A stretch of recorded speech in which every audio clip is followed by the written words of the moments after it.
ಬರ್ತದ ದೀಪ್ ಇವೆಲ್ಲ ಲೈಟ್ ಅವ್ರ ಕತ್ತೆ ಗೊತ್ತದ ಗೊತ್ತಿಲ್ಲ, ಯಾರು ಕೊಟ್ಟಾರ ಗೊತ್ತಿಲ್ಲ.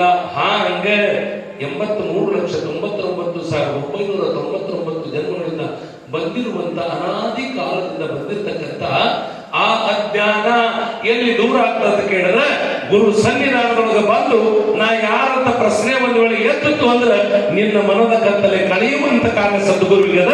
ಆ ಕಾರಣಕ್ಕಾಗಿ ಹೇಳ್ತಾ ಇದ್ದಾರ, 3 ಲೋಕಗಳು ಗುರುವೇ ಅಧಿಕ, ಬಿಡುಗಡೆ ಆಗ್ತದೋ ಅವರಿಂದ ದುಃಖ, ಹರಿಗುಡುಗಾಡು ಮುರಿ ಮನಸ್ಸಿನ ಸೊಕ್ಕ ಹೋಗ್ಬೇಕು. ಅಜ್ಞಾನ ಕಳಿಬೇಕಂದ್ರ ಕಟ್ಟಿಗೆದಂದ್ರೆ ಹೋಗಿ ಬಜಿ ಕೇಳೋದು ನಡೀತದ? ಇಲ್ಲ.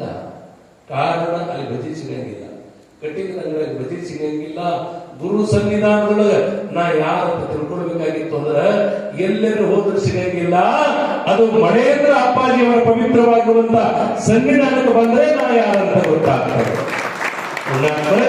ಇಂಥ ಪವಿತ್ರವಾಗಿರುವಂತ ಗುರು ಸನ್ನಿಧಾನದೊಳಗ ಮೊದಲೇ ಸ್ತುತಿ ಮಾಡ್ತಾ ಇದ್ದಾರ.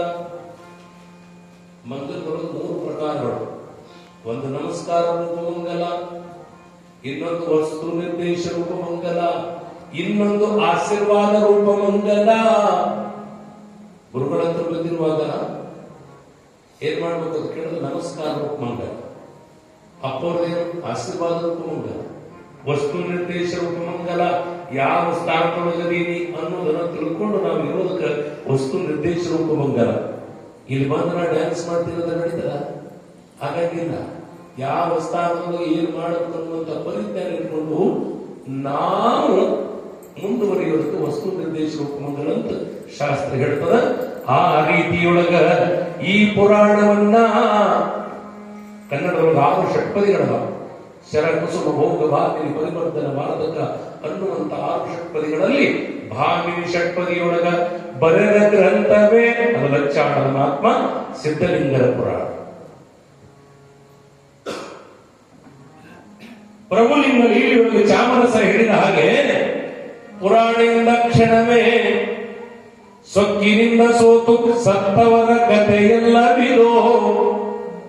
ಯಾರೇ ಸೊಕ್ಕಿನಿಂದ ಸೋತು ಸತ್ತವರ ಕಥೆ ಅಲ್ಲ ಇದು.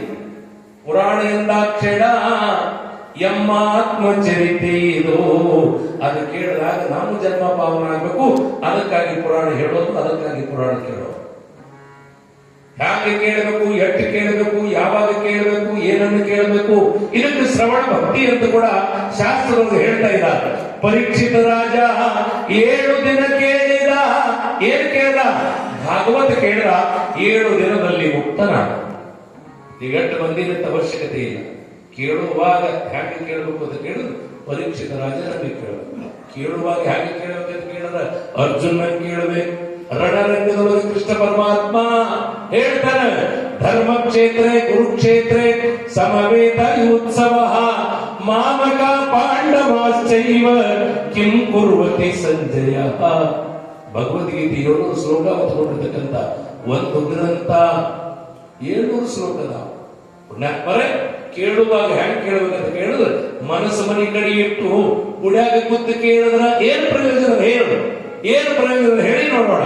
ಯಾವ ಸ್ಥಾನದೊಳಗೆ ಕುಳಿತುಕೊಂಡಿವಿ, ಏನನ್ನ ಕೇಳ್ತೀವಿ ಅನ್ನುವಂಥದ್ದನ್ನ ಪರಿಜ್ಞಾನ ಇಟ್ಕೊಂಡು ಕೇಳಿದಾಗ ಇದೊಂದು ಜನ್ಮ ಪಾವನಮಯವಾಗಿರುವಂತಹ ಜನ್ಮ, ಇದು ಪವಿತ್ರವಾಗಿರುವಂತಹ ಜನ್ಮ. ಈ ಜನ್ಮದೊಳಗೆ ಉತ್ತಮವಾಗಿರುವಂತದ್ದನ್ನ ಕೇಳೋದು, ನುಡಿಯೋದು ಉತ್ತಮವಾಗಿರುವಂತದ್ದನ್ನ ಏನ್ ಮಾಡೋದು? ಬಾಯಿ ಚಲೋ ಕೊಟ್ಟಾನ ದೇವರ ತಕ್ಷಣ ಒಳ್ಳೆದನ್ನು ನುಡಿಯೋದು.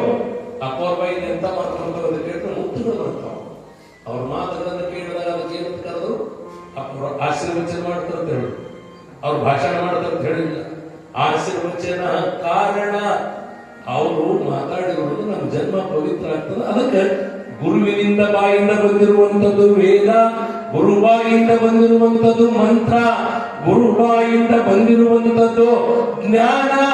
ಆ ಜ್ಞಾನ ಬಂದಿರುವಾಗ ನಮ್ಮ ಜನ್ಮ ಪಾವನ ಆಗ್ತದೆ. ಅದಕ್ಕಾಗಿ ಅವರು ನುಡಿದಿರುವಂತಹ ನುಡಿಗಳೆಲ್ಲವೂ ಕೂಡ ವೇದ ವಾಕ್ಯಗಳಾಗ್ತಾ ಇದಾವ. ಅವರು ಆಡಿರುವಂತಹ ಮಾತುಗಳೆಲ್ಲವೂ ಕೂಡ ನಮಗೆ ಆಶೀರ್ವಚನವಾಗಿ ಪರಿಣಮಿಸ್ತವ.